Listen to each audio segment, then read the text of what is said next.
except diet and exercise. Do you sometimes do everything but think about diet and exercise? Well, we're going to be talking about why that seems to be the case with many Americans and much, much more today on Bending the Spoon. But before we get to that, I want to remind you that if you like recipes, please go to BonicelliCookingClub.com and sign up for my email list and check out all of the options of participating in the club. And if you like what you hear today, hop over to podchaser.com and leave Bending the Spoon a positive review. Also, for the video version of this podcast, subscribe to Bonicelli Cooking Club on YouTube. Now, let's talk about food. It is so amazing to finally be doing this podcast. Since this is the first one, let me tell you briefly about me. I am Chef Laura Bonicelli. I started cooking professionally in 2008 with my own company, Bonicelli Fresh Meal Delivery.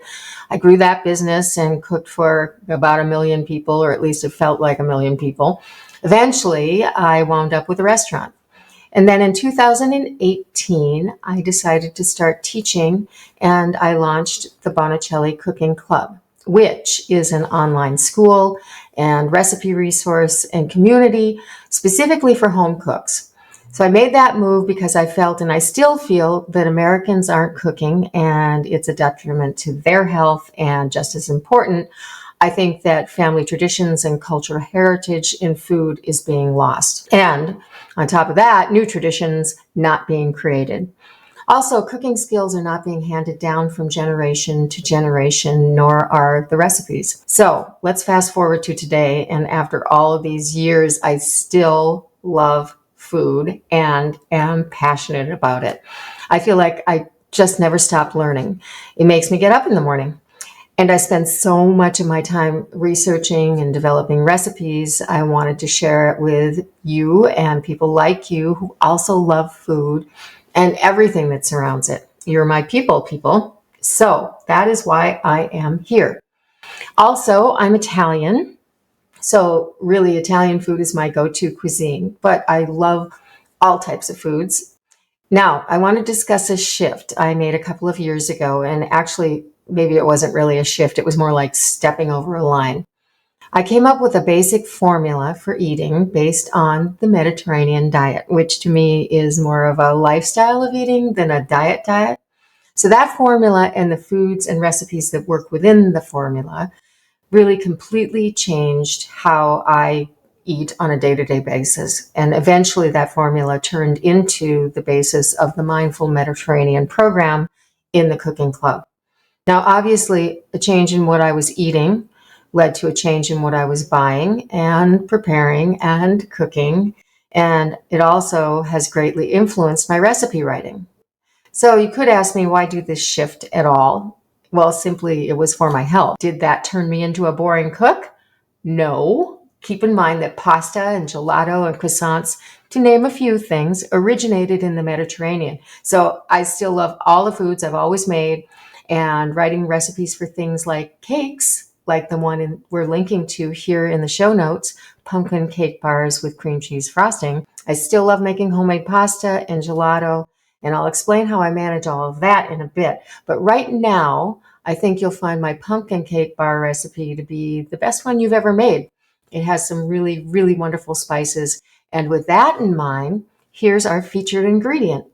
This week's featured ingredient is pumpkin pie spice, or as some people call it, pumpkin spice. I never buy spice blends. I always make my own. 2 reasons. I can work on the ratio of spices to get them just the way I like the blend, and it keeps my spice drawer active. Spices lose their spiciness with time, so using them up is always a good idea. Now, pumpkin pie spice uses some pretty common spices that you probably have in your cabinet, and here is the recipe. And these, by the way, are all ground spices. 3 tablespoons of cinnamon, 2 teaspoons of ginger, 2 teaspoons of nutmeg, and 1 teaspoon each of allspice and cloves. Now you just mix them together and put them in an airtight container, store in a cool, dark place like a drawer or a cabinet, and use your pumpkin pie spice for your favorite pumpkin cake bar recipe like the one on my blog this week. The link is in the notes. I love the spice blends. So let's talk about the title of this podcast, Accept Diet and Exercise. A little background story. I live in Minnesota, Minneapolis to be specific. So in the early 80s, native Minnesotan comedian Louis Anderson, and we're so proud and so sad he's no longer with us. Well, he performed shows here in the Twin Cities to raise money to go to New York and eventually make it big, which he actually did. A comedian named Susan Voss performed with him, and this was at the Dudley Riggs Theater. Flash from the past, Minneapolitans, if you remember that place. I loved it. So you can see where I'm going with this. I attended a few of their shows, and they were late night gigs, midnight shows, and they charged $1, and they were fantastic. Anyway, Susan had this signature joke that has stuck with me for years, and it was, and I won't do this justice, but I'm going to try. I do anything to lose weight except diet and exercise. So now at the time I thought it was hilarious, and I still do, but that line really kind of sums up much of what I see going on with food and cooking and eating in America. We know the solutions, but we just won't do it. In other words, I do anything to be healthy except for eat healthfully. I interviewed a group of doctors recently that told me 70 to 80% of their patients' health issues were diet related. Everything from insomnia to lower back issues to type 2 diabetes, 70 to 80%.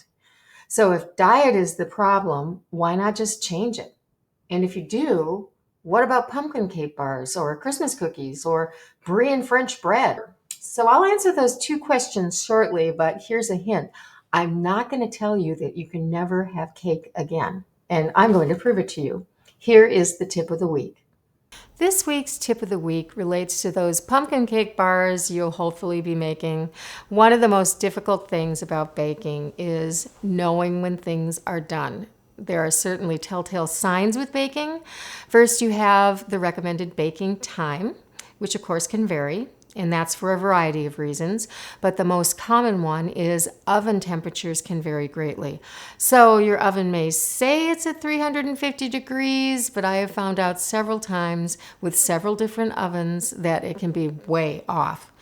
You can use an oven thermometer to find out and adjust, or you can, by the way, check with an oven service professional to see if your oven can be calibrated.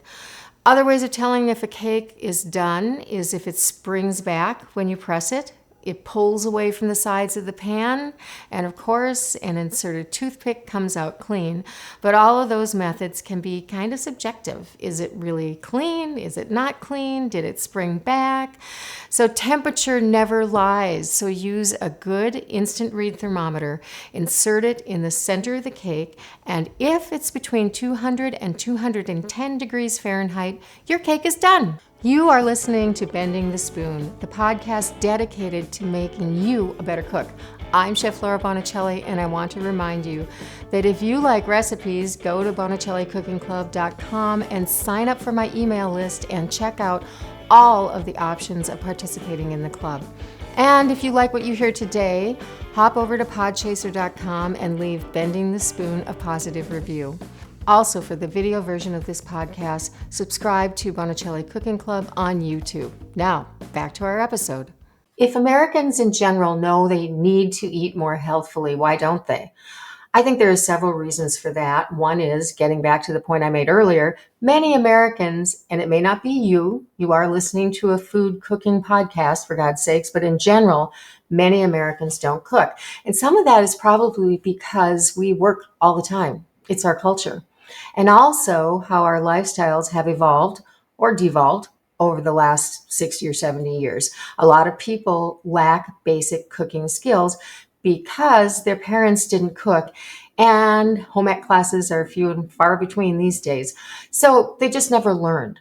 Another thing, we are so inundated with prepackaged, pre-made, readily available, takeout, eat-in food that is easy to access, and we no longer want the hassle of messing up our kitchens.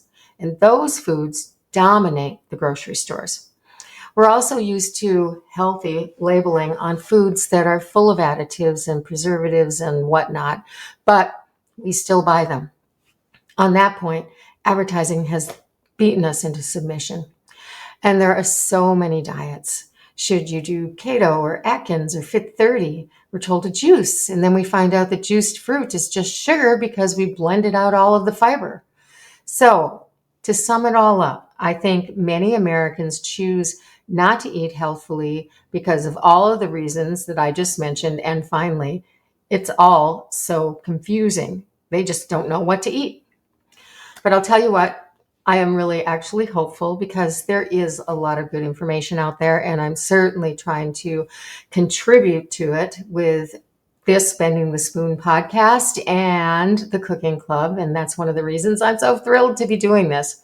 So, to change the subject just a little bit, one of the things that really helps make cooking enjoyable and successful is having the right tools. And given the tip of the week, I think you might know what this week's top tool is. You guessed it. The top tool is an instant read thermometer, and I love mine. It's a Thermapen. It is durable, it is accurate, and it is really instant. The Thermapen has a really large screen, and it has a long tip that folds in and out so you can use it at the appropriate angle and store it safely. It will last a lifetime, and there are many other thermometers out there, of course, and some like this one doesn't read from the tip. It reads from a little dent that's about 2 inches up, so it's difficult to get an accurate reading. This Thermapen reads from the tip and is simply the best. I use it for everything from meats to fish to cakes and breads. It is the only thermometer for food that I use. I keep this one around just to tell you not to use it.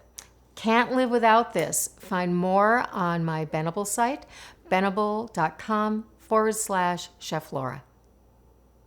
And that Benable link is in the show notes. Now to our second question. Is there a place for cake or things that are considered to be unhealthy in a healthy diet? For me, as the creator of recipes and someone that influences what people eat, I've had to put a lot of thought into this. Here's what I came up with. Healthy eating is just like a recipe. It's a ratio. How much of this versus how much of that? Here's my line of thinking. If you base your diet on vegetables and fruits and then add in other things, healthful grains, lean proteins, and eventually non-animal fats, you have a recipe, a ratio for a healthy diet. You can eat things like red meat and desserts occasionally, sparingly, if at all. But if you do, make sure they're the best so you can really, really enjoy them. Okay, to recap, I've explained who I am, why I'm here, discussed the shift in my diet, cooking, and recipe writing, and why. Talked about how Americans don't cook and how I want to help them love cooking, and explained my philosophy on cake. In the next few podcasts, in honor of the upcoming holidays, I'm going to talk about flavoring food, and we are going to start with one of my favorite ingredients, such a favorite that I have a whole drawer dedicated to this ingredient. It is salt. Till then. Thank you so very much for listening to this episode of Bending the Spoon. If you like this episode, or if you think someone else would find it useful, please leave a review on podchaser.com. And if you have any questions for me, find me on Instagram or YouTube, or go to BonicelliCookingClub.com and leave me a message. Thank you, and go and make some magic in your kitchen.